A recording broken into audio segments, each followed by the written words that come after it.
Ladies and gentlemen, I want to speak to you today about something that deeply affects all of us at one point or another: betrayal. When someone cheats on you, lies to you, or deeply hurts you, it can feel like a part of you has been shattered. But let me offer you not just comfort, but clarity. Because understanding why someone behaves this way gives you the power to move forward stronger and wiser. There are only 12 core reasons why people cheat or hurt others, and none of them are your fault. They're rooted in their mindset, their insecurities, and their unresolved issues, not your value. When someone cheats on you or deeply hurts you, it's easy to question everything. You might look in the mirror and wonder what you did wrong. You might replay every word, every moment, every decision, trying to figure out what led to the betrayal. But I want you to understand something foundational. One of the key reasons people hurt others, especially those who love them, is a lack of character. Character is not about charm. It's not about how well someone can talk or present themselves. Character is about integrity, doing what's right when it's hard, when it's inconvenient, and especially when no one is watching. A person of character doesn't cheat, not because they don't feel tempted, but because they've developed the strength to overcome that temptation. They honor commitments, not because it's always easy, but because it's the right thing to do. A lack of character means a person doesn't have a strong internal compass. They may know right from wrong intellectually, but emotionally and behaviorally, they don't live by it. They make decisions based on what feels good in the moment, what's convenient, or what serves their ego. And when someone has not built character, they are capable of actions that can deeply wound others without fully grasping or caring about the consequences. Now here's the painful truth. People with poor character often appear very functional on the outside. They can be charming, confident, successful, even loving at times. But when stress, temptation, or dissatisfaction enters the picture, their true nature reveals itself. And often, they choose betrayal over bravery, escape over accountability, not because you weren't good enough, but because they weren't strong enough. Character is developed, not inherited. It's built through discipline, self-awareness, humility, and values. And some people, unfortunately, never take the time to build it. They drift through relationships as consumers instead of contributors. They chase feelings instead of commitment. They treat people like stepping stones, not sacred connections. So when someone cheats or lies, it reflects their internal structure. Think of a house built without a foundation. It may stand for a while. It may look nice from the outside, but when the pressure comes, it cracks. That's how people without character function. They appear stable until life demands something real from them. Loyalty, consistency, honesty, and that's where they collapse. You see, loyalty isn't about perfection, it's about principle. Someone with character says, even when I'm tempted, I'll protect what I've built. Someone with character communicates instead of sneaks. They fight for the relationship instead of running to someone else. But those who lack it, they cut corners. They choose comfort over courage. They act selfishly and then expect understanding. But you don't need to carry their shortcomings as your burden. Their lack of character is not your responsibility. You can't teach someone integrity if they're not willing to learn. You can't force someone to value you if they don't even value themselves. What you can do is recognize that their betrayal says more about their weakness than your worth. So instead of internalizing their actions, study them. See them clearly, not with bitterness, but with wisdom. The moment you understand that it was their character, not your failure, that led to the pain, you set yourself free. You release yourself from guilt, shame, and confusion. And most importantly, you begin to demand something greater, not just in others, but in yourself. You decide to build your own character so solid that no betrayal can shake your identity. You commit to living with integrity, even when others don't. You heal not because they deserve peace, but because you do.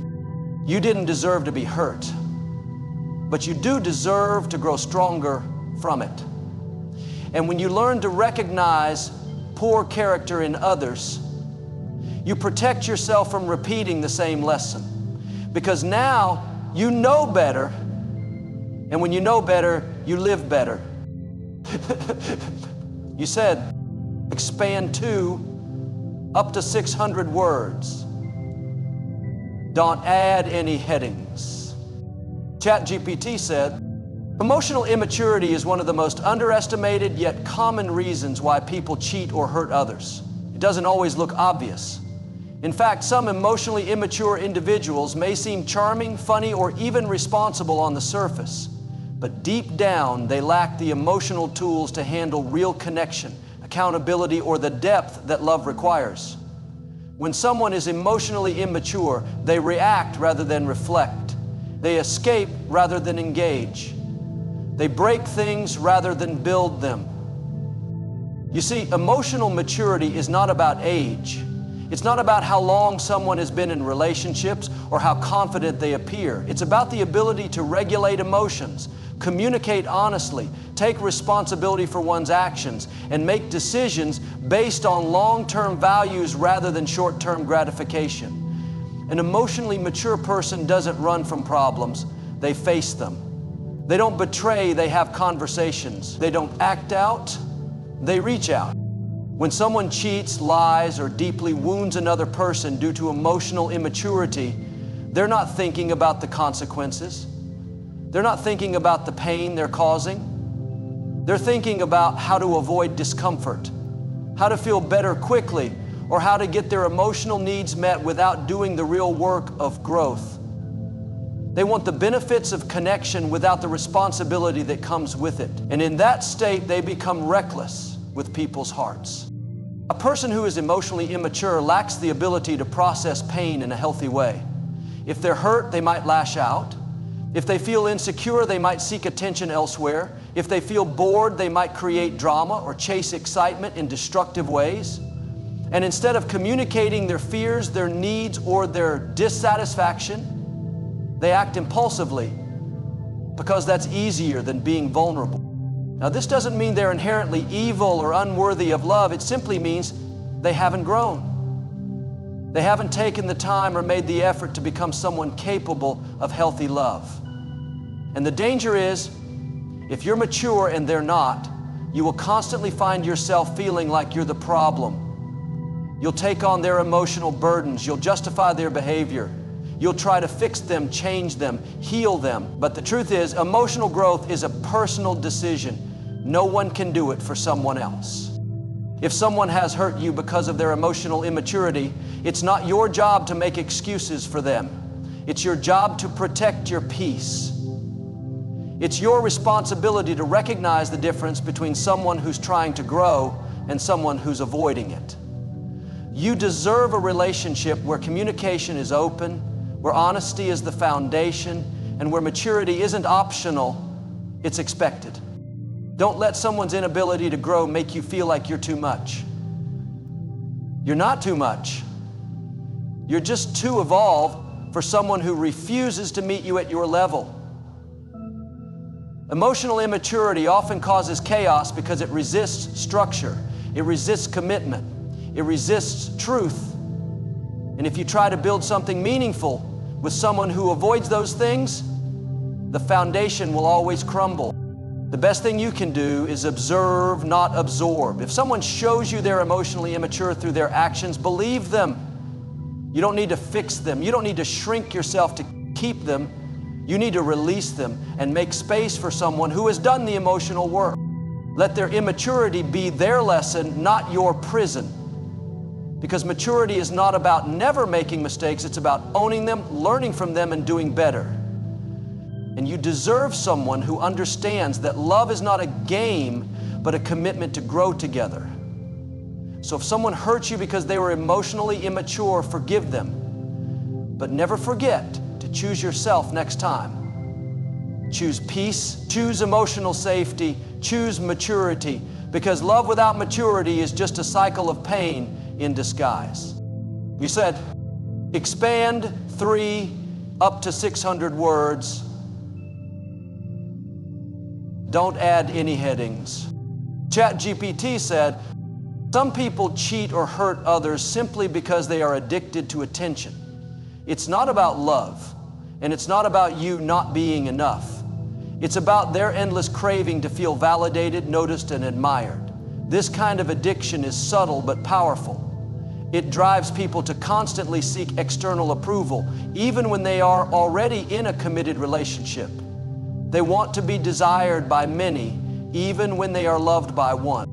An attention addict is someone who feels empty without applause. They need compliments, flirtation, or emotional validation from others just to feel significant. When they're not receiving attention, they feel insecure, invisible, or even worthless. And in this void, they start searching not for deeper connection, but for someone who will stroke their ego. It's not that they don't care about the person they hurt, it's that their need to be noticed outweighs their capacity to stay loyal. This kind of person often confuses attention with affection. They equate someone being attracted to them with being worthy. So they collect attention like trophies. Every like on social media, every flirtatious glance, every message, they feed off it. And unfortunately, when that need becomes stronger than their sense of loyalty or ethics, they act in ways that are destructive. They flirt when they shouldn't. They cross boundaries they know are wrong. They entertain interest from others even when they are in a relationship. All for one thing, to feel wanted. But here's what you must understand. This has nothing to do with your value. You could be loving, supportive, beautiful, consistent, and still not be enough for someone who's addicted to attention. Why? Because no amount of external love can fill the internal emptiness of someone who hasn't found peace within themselves. They're looking for something on the outside that only healing on the inside can provide. People addicted to attention often have unhealed wounds. Maybe they grew up in environments where they only received praise when they performed. Maybe they were overlooked, ignored, or emotionally neglected. And now as adults, they chase attention to feel alive, relevant, or worthy. But this chase is never ending. The moment one person's attention fades or becomes familiar, they seek it elsewhere. Not because that person did something wrong, but because their validation was never meant to last. It was just a hit, like a drug. And now they need another. The tragic part is that people who love them get caught in the cycle. You try to give them more love, more affirmation, more time, thinking it will satisfy them. But it never does. Because no matter how much attention you give, someone addicted to it will always believe there's something better just around the corner. It's not about the love you provide, it's about the void they haven't addressed. So if someone has hurt you because of their addiction to attention, don't turn inward with blame. Don't start thinking you weren't enough. Understand that their behavior is a reflection of their emotional hunger, not your inadequacy. They are chasing something only they can resolve within themselves, and until they do, they will continue to seek attention even if it destroys the very relationship that once gave them what they needed. You deserve more than being someone's temporary fix for insecurity. You deserve someone who values depth over surface, loyalty over novelty, and connection over convenience. Walk away from those who need the world to see them in order to feel seen. Be with someone who sees you and only you, because that kind of love isn't distracted by the crowd, it's rooted in commitment. Let their need for attention be their journey to face, not your burden to carry. Because real love doesn't need an audience. It only needs two people who are enough for each other without the world watching. You said? So expand for up to 600 words, in any headings. ChatGPT said, fear of intimacy is one of the most misunderstood yet powerful reasons why someone might cheat or hurt you. On the surface, it may not make sense. You showed them love. You were consistent. You offered security, comfort, and honesty. And still, they pulled away. They created distance, not closeness. They pushed you out, not because they didn't feel something, but because they felt too much, and that terrified them. You see, intimacy is not just about physical closeness. True intimacy is emotional nakedness. It's vulnerability. It's letting someone see the parts of you that aren't polished or perfect. And for some people, that is deeply frightening, not because you did anything wrong, but because they've spent their entire life building walls to protect themselves. And now love is asking them to tear those walls down. And they don't know how. When someone fears intimacy, the closer you get, the more they panic. They might begin to sabotage the relationship just when things are going well. They start picking fights, withdrawing, or suddenly becoming unavailable. They might even cheat, not because they stopped caring, but because they're running from the vulnerability you brought out in them. It's not that your love was too much. It's that your love was too real, and they weren't ready for that kind of truth. For someone who fears intimacy, real connection feels like exposure. They fear being truly known because deep down they believe that if someone sees the real them, they won't be loved. So instead of leaning in, they run. Instead of opening up, they shut down. And instead of staying faithful, they might seek shallow interactions where there's no real risk of emotional depth. Often, this fear is rooted in past trauma. Maybe they were hurt, rejected, or abandoned in their childhood. Maybe their previous experiences taught them that getting close means getting hurt. So now they equate closeness with danger. To them, emotional safety feels unsafe because it's unfamiliar, and they sabotage love not out of cruelty, but out of fear. A fear that if they fully open up, they'll be rejected. A fear that if they truly invest, they'll lose control. A fear that love, in the end, will only become another source of pain. And here's where many people get stuck. You try harder to love them, thinking your patience will heal them. You become gentler, more understanding, more available. But no matter how much love you give, someone who fears intimacy will continue to push you away until they decide to confront that fear within themselves. It's not a lack of love that keeps them from you. It's their inability to sit in the discomfort of being seen, known, and emotionally exposed. So if someone hurt you because they feared intimacy, don't make it about your worth. You didn't cause their fear, you simply triggered it by being real. And while that says a lot about the depth of the love you offered, it also tells you that not everyone is ready to receive it. Some people have to go on their own journey before they can stand in the light of love without hiding. You can't force someone to be emotionally available. You can't fix fear that isn't yours, but you can choose to protect your peace. You can choose not to shrink your heart just because someone else wasn't ready to receive it. And most of all, you can choose to be with someone who sees intimacy as a safe place, not a threat. Let their fear be their challenge to face, not your burden to carry. You deserve love that invites you in, not love that runs away when it gets too close. Because the right person will not fear your presence. They will find peace in it. It said, expand 5 up to 600 words, don't add any headings. ChatGPT said, some people cheat or hurt others because they feel entitled. Entitlement is a dangerous mindset. It convinces a person that they deserve more, even when they've already been given enough. It makes them believe that they have the right to step outside of their commitments, to lie, to betray, to hurt, without facing the consequences. An entitled person doesn't see loyalty as a responsibility. They see it as a limitation. And when someone feels entitled, they don't value what they have, they take it for granted. This mindset is rooted in self-centeredness. They believe their needs, their desires, their impulses should always come first. If they're bored, they believe they have the right to seek excitement elsewhere.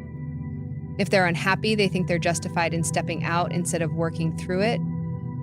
If someone else gives them attention, they feel no guilt in pursuing it. Why?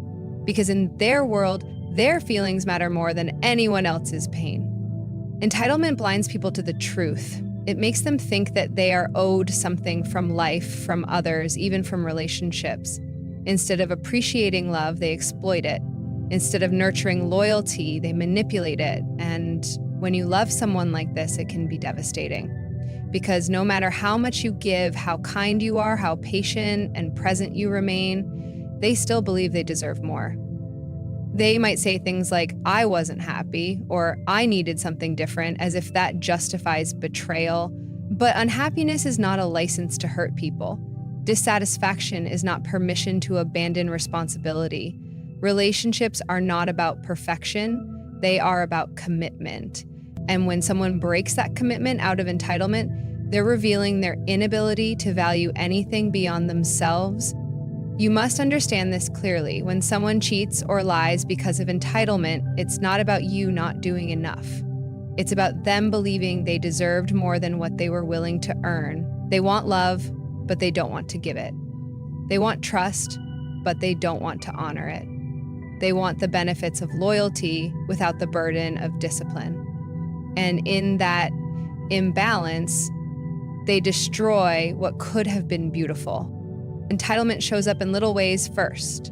Disrespect in arguments, dismissing your feelings, taking without giving back, always making the relationship about them.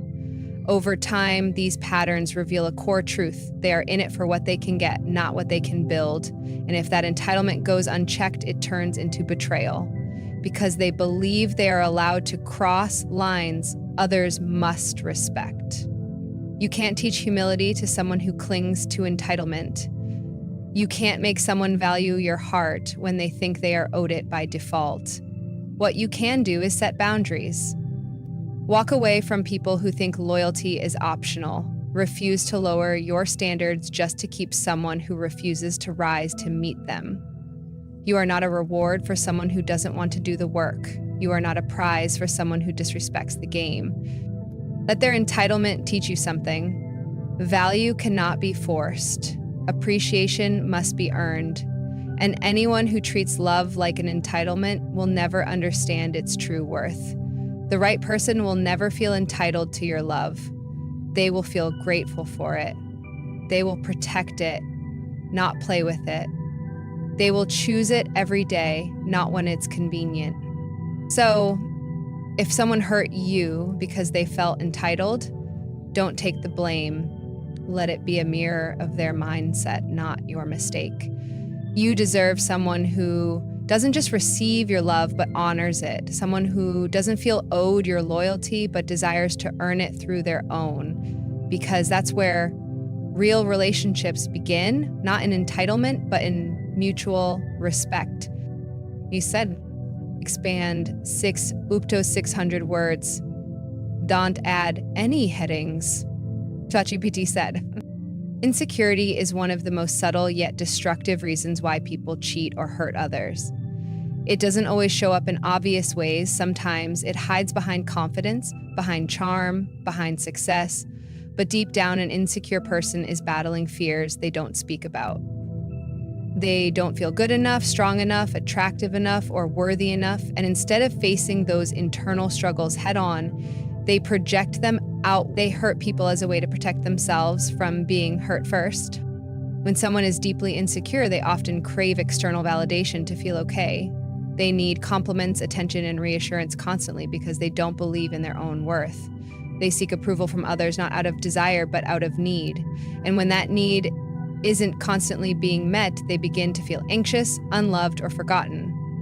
That's when they start to look elsewhere, not necessarily because they're unhappy with you, but because they're unhappy with themselves. Insecure people are often afraid of being abandoned or rejected. Ironically, that fear can cause them to self-sabotage relationships before they get too close.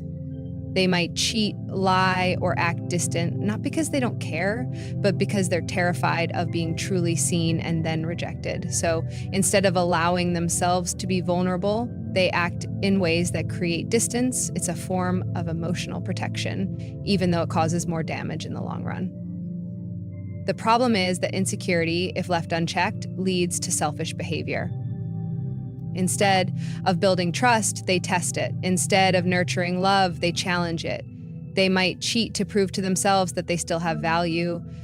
They might hurt you just to confirm their own belief that they're not worthy of real connection. And even though their actions cause pain, it's not always coming from cruelty, it's coming from a wounded place.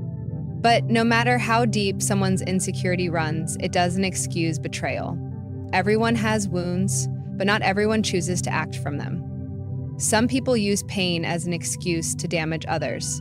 And when you're the one on the receiving end, it's easy to start doubting your own worth. You wonder what you could have done differently. You question whether you were enough. But here's the truth. Someone else's insecurity is not your responsibility to heal, especially when it turns toxic. Insecurity can also manifest as control, jealousy, or manipulation.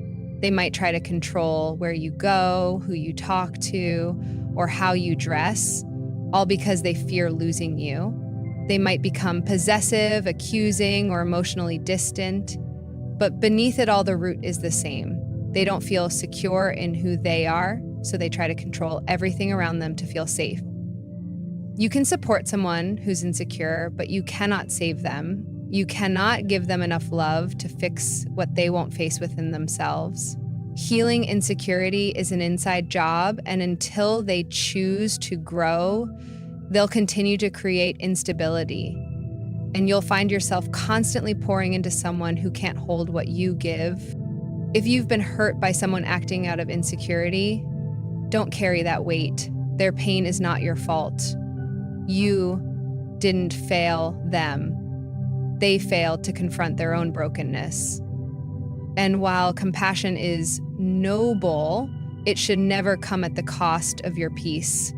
You deserve a partner who is secure in themselves, who can receive love without needing to constantly prove or protect anything. Someone who doesn't use insecurity as a weapon, but instead builds a relationship on trust, openness, and emotional responsibility. Because the strongest relationships are built not on perfection, but on two people who are strong enough to face their flaws together. Expand 7 up to 600 words. Donned any headings. ChatGPT said. Some people cheat or hurt others simply because they want power. For them, it's not about love, connection, or even dissatisfaction. It's about control. Power seekers thrive on the feeling of being in charge, of having the upper hand, of knowing they can affect your emotions, especially your pain. They measure their worth by their ability to dominate situations and people, and often the ones they hurt the most are those who love them the deepest.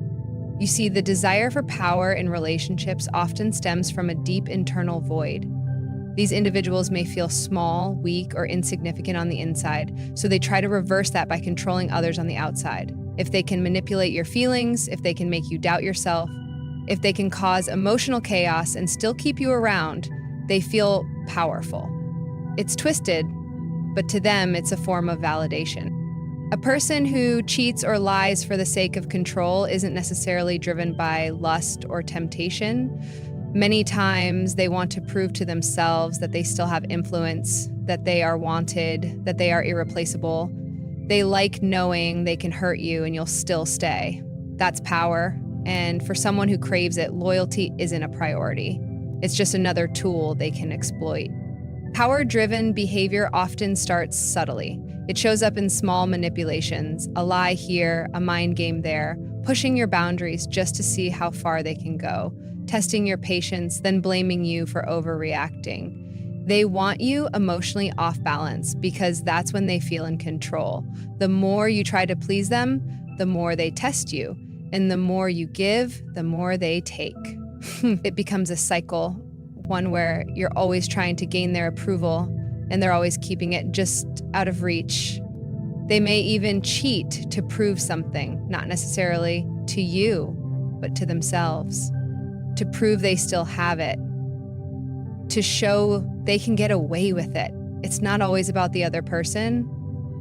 It's about the rush of control, the thrill of deception, the satisfaction of holding secrets. And when they're caught, they rarely show real remorse, because in their mind, they were just exercising their right to power. But here's the truth.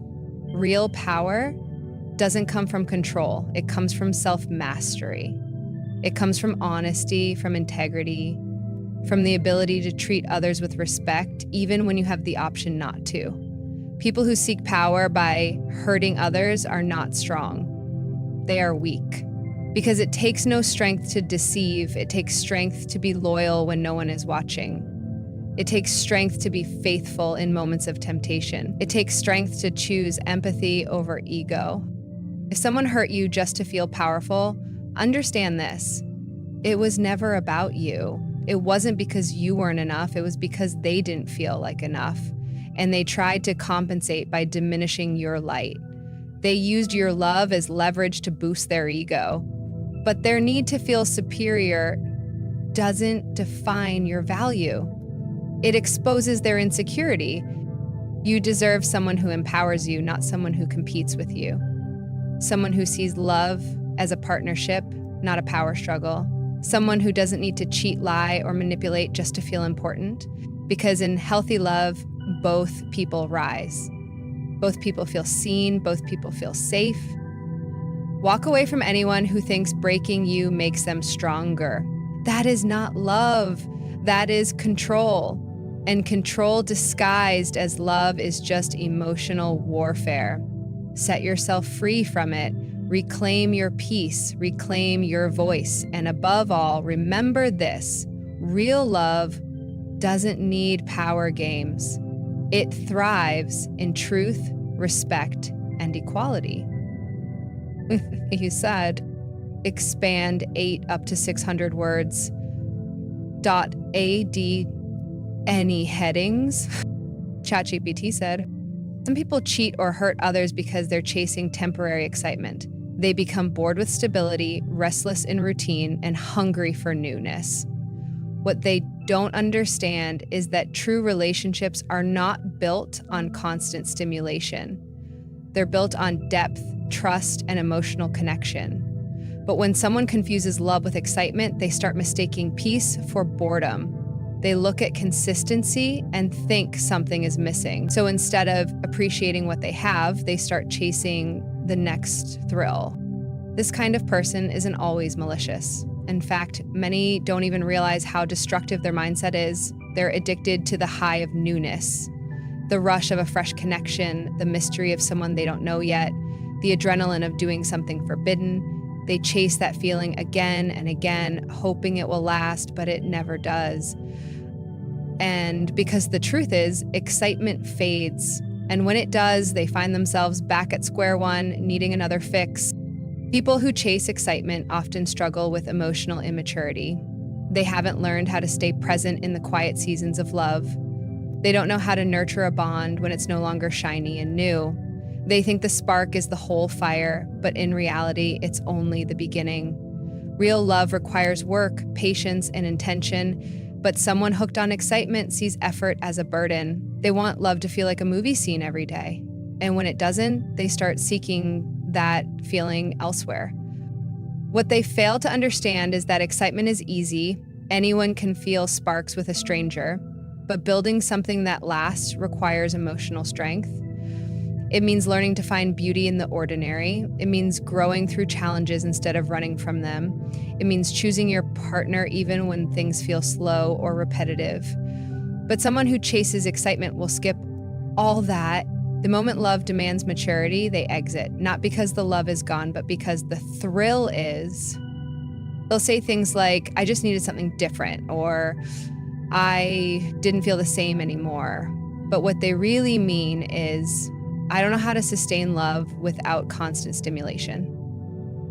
They're not looking for connection. They're looking for distraction. They're not ready for roots. They want fireworks.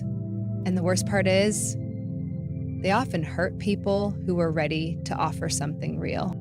If you've been on the receiving end of someone's chase for excitement, understand this. You were not boring. You were consistent. You were safe. You were real. And that scared them. Because real love isn't loud. It doesn't always come with butterflies and constant highs. Sometimes it's quiet, it's simple, it's steady.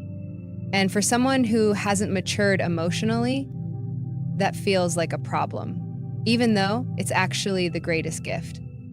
Don't let someone's inability to appreciate depth make you question your worth. You weren't too dull, they were too shallow. You weren't the problem, they were chasing a fantasy, and fantasies always fade. What lasts is someone who stays when the excitement settles, who leans in when things slow down, who finds joy not just in the highs, but in the everyday moments.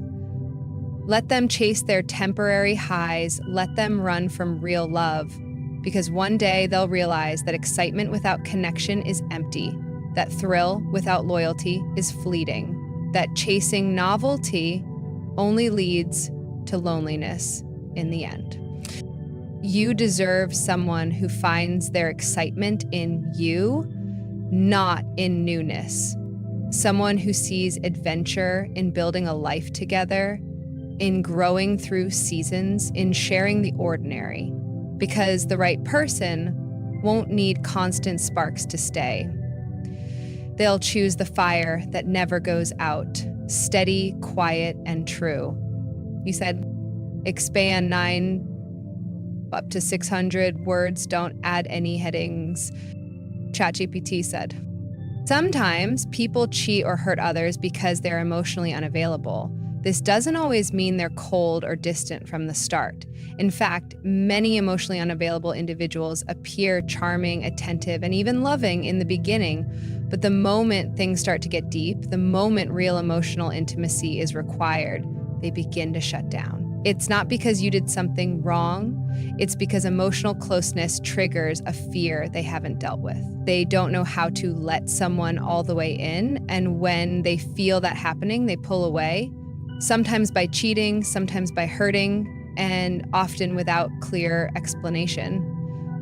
Emotional unavailability is a form of self-protection. These individuals might have been through trauma, heartbreak, or experiences that taught them to never rely too much on another person. As a result, they build walls, not bridges. They engage just enough to keep you around, but not enough to fully connect. They say the right things, but avoid vulnerable conversations. They show affection, but avoid commitment. And when the emotional temperature rises, they often create chaos intentionally or subconsciously to avoid true connection. When someone is emotionally unavailable, they don't know how to sit with emotional discomfort. They avoid vulnerability because it makes them feel weak or exposed. They'd rather ghost you than explain themselves. They'd rather cheat than face the anxiety of intimacy. They'd rather sabotage something good than risk being truly known. And if you've ever tried to love someone like this, you know how exhausting it can be because you're constantly giving, constantly trying to connect, constantly hoping they'll open up, but they never fully do. The pain is not just in what they did, but in what they withheld. The love they refused to give, the effort they didn't offer, the consistency they never delivered. You find yourself wondering why they seem so emotionally present at first, only to become cold and detached later. But that's how emotional unavailability works. It thrives in the shallow end of relationships, but drowns when asked to swim in deeper waters. You may try to fix them. You may think if you're patient enough, kind enough, loyal enough, they'll eventually let their guard down. But emotional unavailability is not a wall you can tear down with love alone. It's something they must choose to face within themselves. And unless they're willing to do that internal work, they will continue to hurt people who want something real with them. Their behavior often leaves a trail of confusion and self-doubt. You start to question whether you are too intense, too needy, or too emotional. But the truth is, emotional depth isn't the problem. Their fear of it is. And no matter how perfect you try to be, you can't force someone to be ready for the kind of love you're offering. If someone hurt you because they were emotionally unavailable, take it as a sign, not of your failure, but of their emotional limitation. You deserve someone who doesn't just show up when it's easy, but stays when it's hard. Someone who doesn't disappear when things get real, but leans in. Someone who values emotional intimacy instead of running from it. Real love is not built with people who can't express how they feel. It's built with people who are emotionally present, who can communicate, who can face discomfort without fleeing. Don't settle for someone who only gives you half their heart. Wait for someone who can meet you fully, emotionally, mentally, and spiritually, because love without emotional availability is just a performance. It may look good on the surface, but it will never nourish your soul. Some people cheat or hurt others because they never actually respected the relationship in the first place. They were physically present but emotionally detached. They said the right words, made the right promises, but deep down they were never truly committed. Respect is the foundation of any relationship. Without it, love becomes hollow and trust turns fragile. And when someone lacks that foundational respect, they feel entitled to do whatever they want, regardless of how it affects you. This lack of respect doesn't always show up as blatant mistreatment at first. It might appear subtle in how they interrupt your boundaries, how they dismiss your concerns, or how they act as if their time, needs, and desires are more important than yours. Over time, their actions reveal that your emotional well-being was never a priority. They might be charming in public and cold in private. They might claim loyalty but behave with selfish disregard. That is not love. That is convenience wrapped in manipulation. A person who lacks respect for you will never truly feel guilty for hurting you.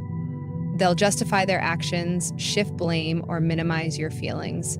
If they cheat, they may say things like, it didn't mean anything, or you were being too sensitive. They downplay betrayal because to them, your pain is just a side effect of their decisions, not a consequence they feel responsible for. That's how you know respect was never there. It's in their lack of remorse. People who don't respect relationships often see others as replaceable. They treat you well when it benefits them, when you're making their life easier, when you're fitting into their plan. But the moment they feel uncomfortable, challenged, or bored, they don't talk it out, they lash out, walk out, or act out. And they don't consider how their choices affect the person they once claimed to care about. That's because respect requires maturity, it requires discipline, and more than anything, it requires empathy, something many people choose not to develop. If you've been cheated on or mistreated by someone who lacked respect for the relationship, understand this. It's not a reflection of your worth. It's a reflection of their values. You can be loving, supportive, patient, and loyal, but if someone doesn't respect you, none of that will matter to them. You'll always be an option, not a priority. You'll always be tolerated, not cherished. And eventually, you'll realize that no amount of love can make up for a lack of respect.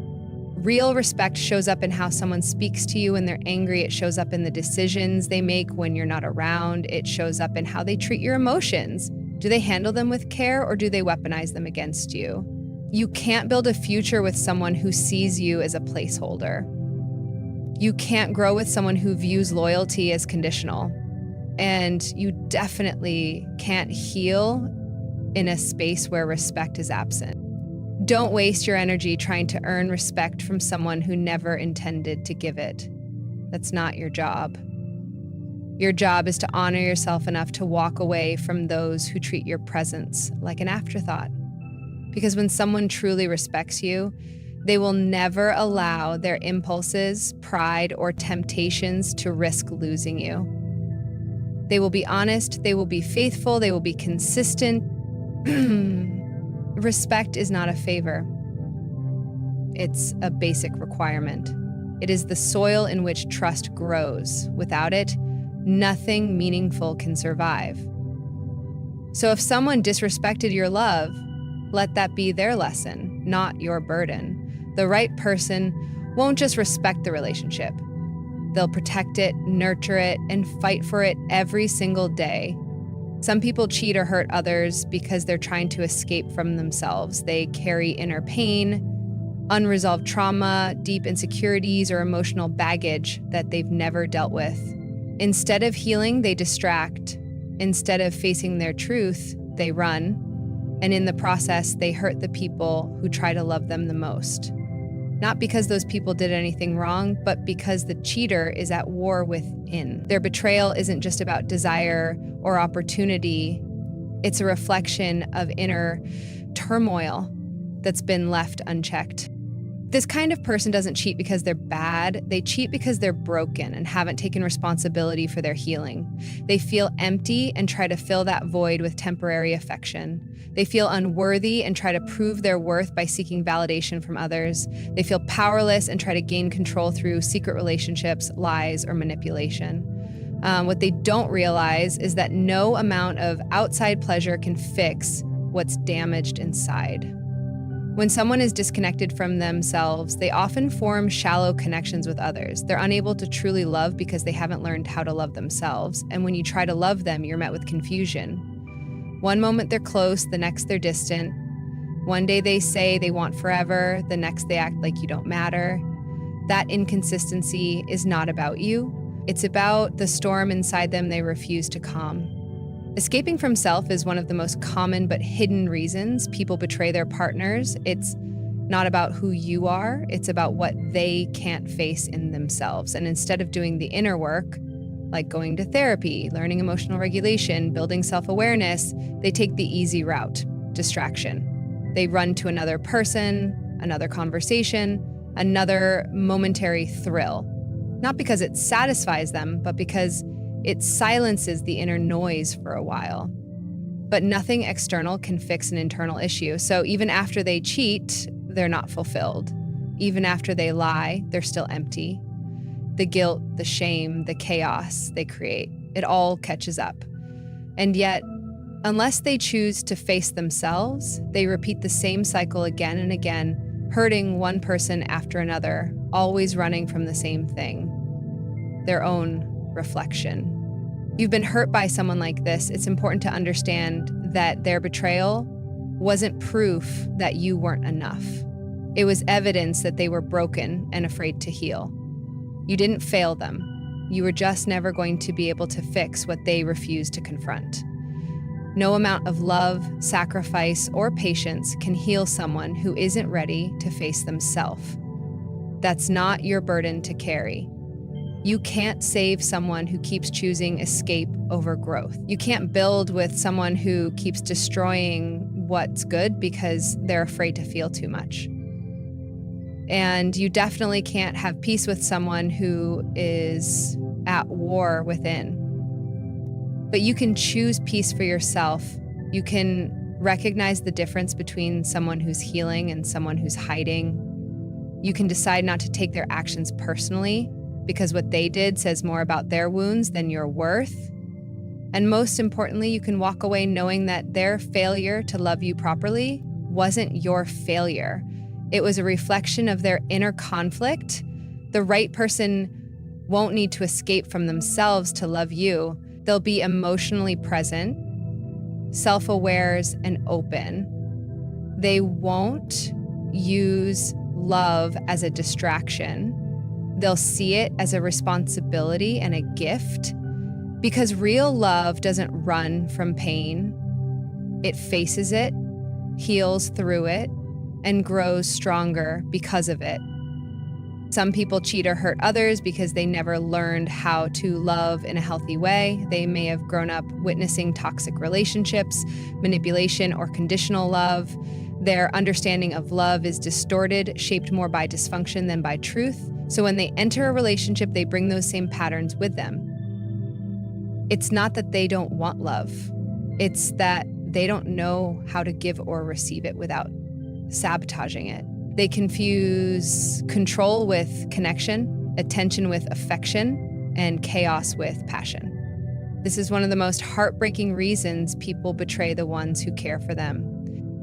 They're not operating from a place of malice. They're operating from broken programming. Somewhere along the way, they learned that love comes with pain, that closeness invites disappointment, that vulnerability equals weakness. So when someone starts to love them deeply, it triggers fear. And instead of leaning in, they push away. Instead of growing through the discomfort of emotional intimacy, they sabotage it through infidelity, lies, or emotional detachment. They were never taught how to communicate openly, how to regulate their emotions, or how to work through conflict without lashing out or withdrawing. Love to them feels unsafe. even when it's pure, especially when it's pure, because purity feels unfamiliar, respect feels foreign. And the moment things get stable or healthy, they subconsciously recreate the chaos they're used to. They hurt the one person who is showing them something real because they've never seen or believed in that kind of love before. What often happens is they fall in love with the idea of love, not the responsibility of it. They crave connection but fear commitment. They want to be seen but are terrified of being truly known. So they keep people at a distance, they create emotional confusion to stay in control, they test loyalty by being disloyal, and when the relationship finally crumbles, they tell themselves, "See, I knew it wouldn't last," not realizing they were the one who broke it before it had a chance to bloom. If you were hurt by someone like this, it's natural to wonder what you could have done differently. But the truth is, you can't teach someone how to love if they're not willing to unlearn their past. You can't heal someone who is still defending the very pain that's destroying them. You can't build something beautiful with someone who is still loyal to dysfunction. What you can do is protect your peace. Understand that their failure to love you wasn't about your value. It was about their inability to break generational patterns. You were not too much. You were not too intense. You were simply too real for someone who only knew how to navigate love through fear, confusion, and survival. The love you offered may have been the healthiest thing they ever encountered, and that scared them. They weren't ready for love that didn't come with strings, mind games, or emotional instability. You represented growth, and growth requires accountability. That's something many people run from, especially when they've never had to face themselves before. Real love is not just about feelings, it's about responsibility, maturity, and healing. It's about doing the internal work to show up fully for someone else. And until a person is ready to heal what shaped their understanding of love, they will continue to hurt others who offer it. So don't carry their pain as your burden. You didn't fail them, they failed to rise. Keep your heart soft, but your boundaries strong, because the right person will not be afraid of your love. They'll be grateful for it. And they'll know how to handle it with care because they've done the work to be ready for it.